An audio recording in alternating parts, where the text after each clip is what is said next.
కృషి ఉంటే మనుషులు ఋషులవుతారు, మహాపురుషులవుతారు.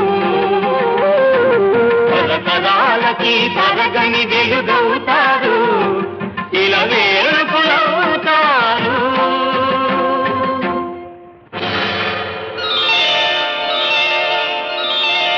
ఏకలవ్యుడంటేనే ఎదురులేని బాణం, తిరుగులేని దీక్షకి అతడే ప్రాణం. కులం తక్కువని విద్య నేర్పని గురువు బొమ్మగా మిగిలాడు, బొమ్మ గురుతుగా చేసుకొని బాణ విద్యలో పెరిగాడు.